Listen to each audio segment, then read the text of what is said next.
Hello and welcome to Ball Watchers. Today I'll be talking about Manchester City new signing Bernardo Silva. I'll be discussing where he will fit into the team and if Guardiola should have even bought him in the first place. So who is Bernardo Silva? He was born on the 10th of August in 1994 in Portugal.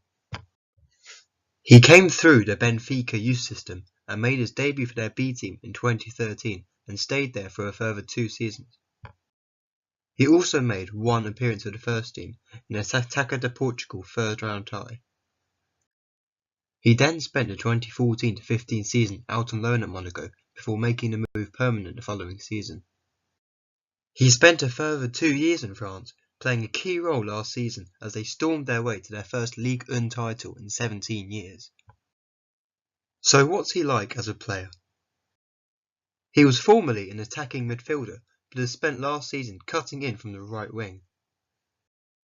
He is a great passer of the ball, as he averaged 1.6 key passes per game last season, with 9 of them being converted.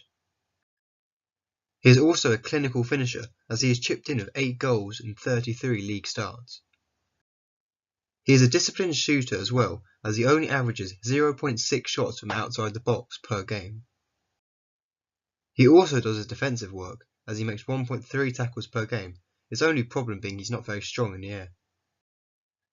Silva is only 22 years old, which gives him plenty of time to develop, especially as he'll be working under the world's best coaches in Pep Guardiola.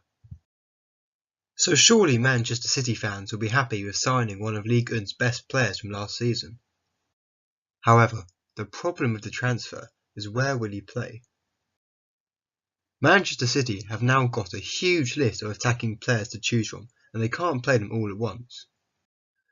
Some of these players that Pep will have to choose from are David Silva, Raheem Sterling, Sergio Aguero, Gabriel Jesus, Kevin De Bruyne, Leroy Sané, Kelechi Iheanacho, as well as Yaya Toure, Ilkay Gundogan, and maybe even Samir Nasri if he stays at the club following his loan spell at Sevilla.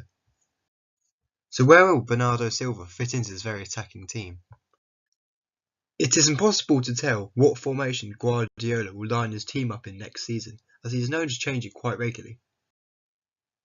He seems to have mainly switched between the 4-2-3-1 formation and the 4-1-4-1 formation. So with both of these formations, you would expect him to be played out on the right hand side. But who would he be replacing in that position?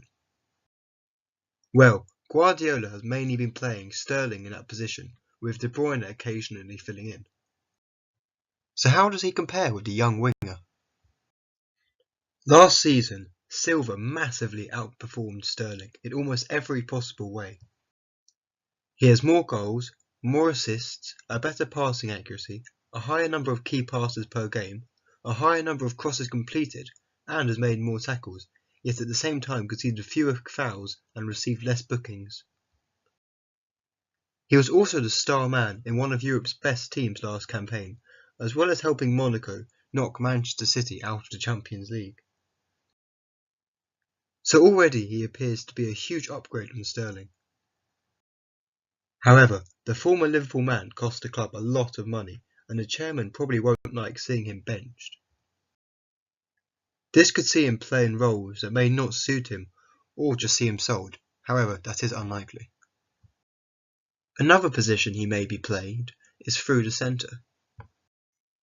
This may be difficult for Pep to work though, as he already has David Silva and Kevin De Bruyne, who are some of the best in that position. This could lead to one of them being pushed out wide, which could then lead to either Sterling, Sané, Jesus, or even Aguero being dropped. I personally believe that Guardiola will not be able to play more than 5 of his attackers in one team. His best front 5 is probably David Silva and De Bruyne through the centre, Sané on the left, Bernardo Silva on the right, and Sergio Aguero up top. However, we know Pep loves playing Jesus and would love to find a way to start him. This debate comes without even mentioning names such as Sterling, Iheanacho or Gundogan. So whilst I believe Bernardo Silva could be a great signing for Manchester City, I question whether they actually need him. They now have loads of quality attackers and will have the trouble of picking which ones to start and which ones to sit on the bench. This could cause some of their biggest names to get unhappy and therefore lose form and transfer value. I feel like their money could have been better invested into a position they urgently needed more, such as a defender. It obviously now means they have a great squad depth, which will help them in Europe, but I think they could have spent more money on improving their weaknesses rather than bolstering their attack even further. But the transfer window has only just opened, so there is plenty of time to see a number of players join and leave the club in the next few months.